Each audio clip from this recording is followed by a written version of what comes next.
Okay sir. Okay. இப்போ என்னன்னா நம்மளுக்கு 2 சர்க்கிள், அதாவது ஒரு சர்க்கிள் இருக்கும். அந்த சர்க்கிள்குள்ள அந்த கோல் வந்து இன்சைடா இல்ல அவுட் சைடா, 2 டைப் ஆஃப் சர்க்கிள். ஸோ இப்போ என்னன்னா அந்த பாயிண்ட்ஸ் இருக்கும். அந்த பாயிண்ட்ஸ் எப்படி இன்சைட் பாயிண்ட்ஸா அவுட் சைட் பாயிண்ட்ஸா நம்ம பார்ப்போம்.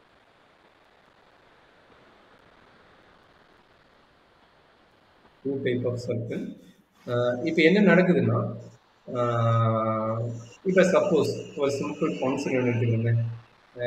F of Z equal to Z divided by Z minus 1 into Z minus 2. அப்படி இருக்கும்போது இதனுடைய சர்க்கிளோட ஈக்குவேஷன் என்னென்னு எடுக்கணும்னா மாலஸ் ஆஃப் இஜெட் ஈக்குவல் டு 1.5 நடக்கும்.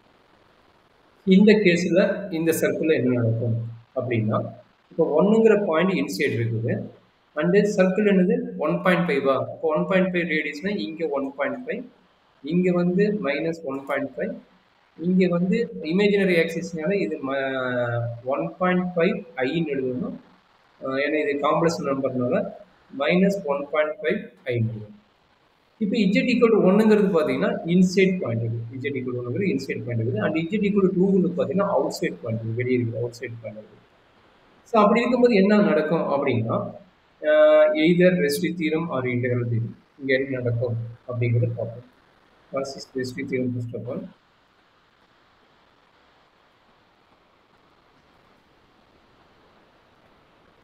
அந்த காசஸ் இன்டெக்ரல் பார்ப்போம்.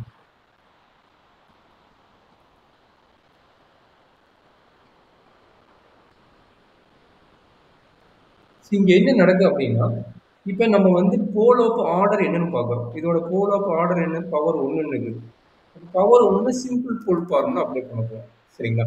அப்போ எஃப் ஆஃப் இஜெட் இங்கே என்ன நடக்குன்னா, காசிஸ் இன்டெக்ரல் தியரத்தை பொறுத்த வரைக்கும் எஃப் ஆஃப் இஜெட் பொறுத்த வரைக்கும் இதுதான் எஃப் ஆஃப் இஜெட். இது ஃபுல்லாக என்ன கொடுக்குறானோ, அந்த இன்டெக்ரல் ஃபங்க்ஷன் என்ன கொடுக்குறானோ அதுதான் எஃப் ஆஃப் இஜெட். அப்போ இதையே வச்சுட்டு நம்ம இந்த சிம்பிள் போல் கான்செப்ட்னால லிமிட் இஜெட் டென்ஸ் டு என்னது இங்கே இஜெட் ஈக்குவல் டு 1ங்கிறது போல், இஜெட் ஈக்குவல் டு 2ங்கிறது போல். பட் இது வந்து இன்சைட் த சர்க்கிள், இது வந்து அவுட் சைட் த சர்க்கிள். அப்போ நம்ம வந்து இதுக்கு மட்டும் கண்டுபிடிச்சா போதும், இதுக்கு நமக்கு தேவையில்லை ரெஸ்டியூ. அப்போ என்ன ஆகும் அப்படின்னா, இதுக்கு மட்டும் நீங்கள் ரெஸ்டியூ கண்டுபிடிச்சா போதும், z minus 1 into f of z. அப்போ z divided by Z minus 1 into Z minus 2. Z minus 1 Z minus 1 cut ஆயிரும். இஜெட் டென்ஸ் டு 1ன்னு இருக்கிறதுனால இங்கே 1 அப்ளை பண்ணிங்கன்னா that is equal to 1 divided by 1 minus 1னா minus 1ன்னு வரும். இது வந்து ரெஸ்டியூ கண்டுபிடிக்கிறது. அது ரெஸ்டியூ செய்யறதுக்கு இது இன்டெக்ரல் ஃபங்க்ஷனாக இருந்ததுன்னா, சப்போஸ் இது integral function f of z into டிஇஜெட்டாக இருந்ததுன்னா என்ன நடக்கும் அப்படின்னா, நம்ம ரெஸ்டியூ கண்டுபிடிச்சிட்டோம்ல, அப்போ அதனுடைய ரெஸ்டியூ தீரம் இங்கே என்ன சொல்லுதுன்னா f of z into TEZ equal to 2πi into summation residue. அப்போ என்ன நடக்கும், டைரெக்டாக 2πi into 1 minus 1 that is equal to 2π. அவ்வளோதான் இங்கே ரெஸ்டியூ தீரத்தில் நடக்குது. இதே காசிஸ் இன்டெக்ரல் தீரத்தில் என்ன நடக்கும் அப்படின்னா, நல்லா பார்த்துங்க, காசிஸ் இன்டெக்ரல் ஒரு சின்ன டிஃபரன்ஸ் மட்டும் தான் இதுக்கு அதுக்கும். இங்கே என்ன ஆச்சுன்னா இன்சைட் சர்க்கிளா அவுட் சைட் சர்க்கிளாக பார்க்குறீங்க. அப்போ இங்கே வரும்போது என்ன நடக்கும் அப்படின்னா, அந்த எஃப் ஆஃப் இஜெட் செலக்ட் பண்ணுறது வந்து சேஞ்ச் பண்ணுறாங்க. இன்சைட் சர்க்கிளை வந்து நம்ம டினாமேட்டர் வச்சுக்கோம். இன்சைட் சர்க்கிள் யார் இருக்கிறாங்களோ காசிஸ் இன்டெக்ரல் தீரத்துக்கு வரைக்கும் அது டினாமேட்டரு. அவுட் சைட் சர்க்கிளை வந்து நம்ம என்ன பண்ணிக்கிறோம், நியூமரேட்டராக மாற்றிக்கணும். அவுட் சைட் சர்க்கிளை வந்து நம்ம என்ன மாற்றிக்கிறோம், நியூமரேட்டராக மாற்றிக்கிறோம். இதுக்கப்புறம் என்ன நடக்கும் அப்படின்னா, இதுதான் நம்மளுடைய எஃப் ஆஃப் இஜெட். ஓகே, இது ரெண்டா டிவைட் பண்ணிட்டு இந்த ஃபங்க்ஷனை கன்சிடர் பண்றோம் பாத்தீங்களா, இதுதான் நம்மளுடைய மெயின் எஃப் ஆஃப் இஜெட்டா வச்சுக்கிறாங்க. சரிங்களா, இதுதான் மெயின் எஃப் ஆஃப் இஜெட்டா வச்சுக்கிறாங்க. அப்போ இங்க இன்டெகிரல் தியரம் என்ன சொல்றது, integral dz divided by z minus a, அதாவது f of z, f of z into dz equal to f of இ வந்துச்சுன்னா equal to 2πi into f of a, 2πi into f of a. இங்கே f of ஏங்கிறது capital எஃப்னு வச்சுக்கோங்க, capital எஃப்னு வச்சுக்கோங்க. அப்போ யார் எடுக்கிறாங்கன்னா இந்த ஃபங்க்ஷன் மட்டும் எடுக்கிறாங்க. நல்லா பாருங்க, இங்கே டைரெக்டாக எலிமினேட் ஆகிற ஃபார்முலா இருக்குது. காசிஸ் ரெஸ்டியூ தியரில் இங்கே எலிமினேட் ஆகிற ஃபார்முலா இருக்குது. இங்கே டைரெக்டாக என்ன பண்ணுறாங்க, அதை டைரெக்டாக விட்டுட்டு எடுக்கிறாங்க. இன்சைட் சர்க்கிளாக இருந்ததுன்னா ஒன்று இன்சைட் ஒன்று அவுட் சைடு வந்து டைரெக்டாக இதை எடுத்துக்கிறாங்க. அப்போ என்ன நடக்கும், that is equal to 2πi into என்ன value, z divided by z minus a. And z minus ஏங்கிறது இங்கே 2 இருக்குது. ஏவோட வேல்யூ என்னன்னா இதுதான், இங்கே ஏ இருக்குது பற்றி டினாமேட்டரில் வருது பற்றி இதுதான் ஏ, ஏன்னா இதுதான் z மைனஸ் ஏங்கிறாங்க. அப்போ இந்த 1 தான் நம்மளுடைய ஏவோட வேல்யூ. அப்போ z ஈக்குவல் டு 1 அப்ளை பண்ணுறீங்க. அப்போ டைரெக்டாக என்ன ஆகும், 2πi into 1 divided by 1 minus 1 that is minus 1 that is equal to minus 2π. சரி. இப்ப என்ன ஆச்சுன்னா 2 பாயிண்ட் இருக்குது. ஒரு பாயிண்ட் வந்து இன்சைட் சர்க்கிள், இன்னொரு பாயிண்ட் அவுட் சைட் சர்க்கிள். அப்படின்னா நம்ம என்ன பண்றோம்? ரெஸ்ட்ரி தியரத்த பொறுத்தவரைக்கும் எதுவுமே பிரச்சனை கிடையாது. எஃப் ஆஃப் இஜெட் என்னவோ அத வச்சுட்டு நம்ம ஃபார்முலா அப்ளை பண்ணி போடுறோம். காசிஸ் இன்டெக்ரல் தியரத்துல நம்ம நியூ எஃப் ஆஃப் இஜெட் வந்து நம்ம டிஃபைன் பண்றோம். எது இன்சைட் சர்க்கிளோ அத டினாமினேட்டர்ல வச்சுட்டு மீதி இருக்கிற நியூமரேட்டர் வச்சுட்டு கண்டுபிடிக்கிறோம். இது ஒரு பார்ட். அப்ப இது ஃபர்ஸ்ட் பார்ட். இது ஃபர்ஸ்ட் பார்ட். செகண்ட் டைப்ல என்ன நடக்கும்? செகண்ட் டைப்ல ரெஸ்ட்ரி தியரத்துல என்ன நடக்கும்? உள்ள என்ன நடக்கும்னு நம்ம பார்ப்போம். அதாவது suppose integral over z divided by Z minus 1 into Z minus 2 into dz. அப்போ modulus of Z equal to 3ன்னு வருதுன்னு வச்சுக்கோங்களேன். இப்போ பார்த்தீங்கன்னா இதுதான் நம்மளோட போல். அப்போ என்னாச்சு? Z equal to 1, z equal to 2. Radius எவ்வளவு? 3. அப்போ 3ன்னா நம்மளுக்கு தெரிஞ்சிருச்சு. இந்த பாயிண்ட் 3, இந்த பாயிண்ட் 3i, இந்த பாயிண்ட் -3 அண்ட் இந்த பாயிண்ட் -3i. அப்போ இஜெட் ஈக்குவல் டு 1ன்னா என்ன ஆகும்? இது இன்சைடு.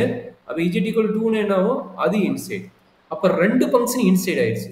அப்போ என்ன பண்ணுவீங்க அப்படிங்கிற ஒர்க்கு தான் காஸ்ட் ரெஸ்ட்ரி தியரத்தில் என்ன நடக்குங்கிறது மெயின் இம்பார்ட்டன்ட் அண்ட் இன்டெகிரல் தியரத்தில் என்ன நடக்குங்கிறது இம்பார்ட்டன்ட்.